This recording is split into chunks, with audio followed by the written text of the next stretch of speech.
ဖားကန်နေမိုးညင်းတွင်တိုက်ခွက်မရှိပဲစစ်တပ်လာပုံကျဲဗန်းမော်စစ်မဲ့နောင်တွေလည်းလေကြောင်းတိုက်ခိုက်မှုများပိုတိုလာ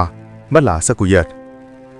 ကချင်ပြည်နယ်အတွင်းရှိဖားကန်မြို့နယ်နေမိုးညင်းမြို့နယ်တွင်တိုက်ခွက်ဖြစ်ပွားခြင်းမရှိပဲစစ်ကောင်စီတပ်ကလေကြောင်းမှဘုံကျဲတိုက်ခိုက်မှုများလှုပ်ဆောင်နေသည့်အပြင်ဗန်းမော်စစ်မဲ့နောင်တွေလည်းနေ့စဉ်လေကြောင်းမှဘုံကျဲကိခတ်နေကြောင်း KIACA တရင်ရမြစ်ထံမှသိရသည်မက်လာ19ရက်နေ့မိုးလွဲတနာလီခန့်အချိန်စစ်ကောင်စီ Y12 လေယာဉ်ကဖားကတ်နယ်မြေဒီရင်ကင်းထောင်မှုများပြုလုပ်ခဲ့ပြီးနောက်မက်လာ18ရက်နေ့နနက်တနာရီဝင်းကျင်တွင်တိုက်လေယာဉ်နှစ်စီးထင် KIA တပ်မဟာ9နယ်မြေအတွင်းသို့ဘုံကျဲတိုက်ခိုက်ခဲ့ကြောင်းဖားကန်တွင်စစ်တပ်ကလေကြောင်းချင်းဘုံကျဲရတွင်တိုက်ပွဲဖြစ်ပွားခြင်းမရှိသည့်နေရာများကိုပစ်မှတ်ထား၍လေကြောင်းတိုက်ခိုက်မှုများဆက်တိုက်လှုပ်ဆောင်နေကြောင်းသိရှိရသည်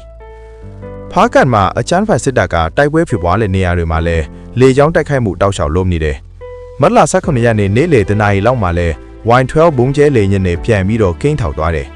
ကင်းထောက်ပြီးညပိုင်းပေါ့မက်လာ18ရက်နနက်တနာရီဝန်းကျင်မှာတရားဦးလေတပ်ကနေတက်လာတဲ့ Jet Fighter 2စီးနဲ့ KIA တပ်မဟာ9နယ်မြေဖားကန်ဒေသဘက်ကိုဘုံကျဲသွားတယ်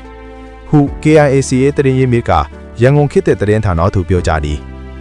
အလားတူမက်လာ18ရက်နေ့နနက်7နာရီမှ12နာရီအချိန်တွင်လည်းမိုးညင်းမြို့လေနမ်ချစ်မော်ဒီတာရှိ KIA တပ်မဟာ8တရင်305နယ်မြေကိုတရားဦးလေတပ်ကနေတက်လာတဲ့ Jet Fighter 2စီးဖြင့်ဘုံကျဲခဲ့သည့်အပြင်လေယာဉ်ပေါ်မှ rocket ညားဖင်မှာထပ်မံပစ်ခတ်ခဲ့ကြောင်းသိရှိရသည်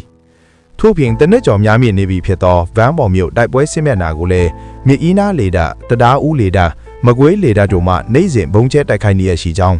စစ်ကောင်စီသည်ဗန်းပေါ်စစ်မျက်နှာပြင်တွင်တိုက်ပွဲဖြစ်ပွားသည့်နေ့ရောမထစ်သည့်နေ့များမှာပါလေကြောင်းတိုက်ခိုက်မှုများကိုတောက်လျှော့လှုပ်ဆောင်နေရင်းဖြစ်သည်ဟုသိရှိရသည်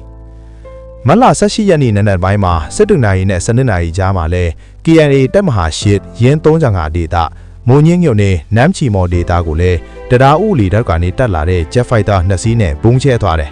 ပြီးရင်လေယာဉ်ပေါ်ကနေ rocket နဲ့ပစ်ခတ်သွားတယ်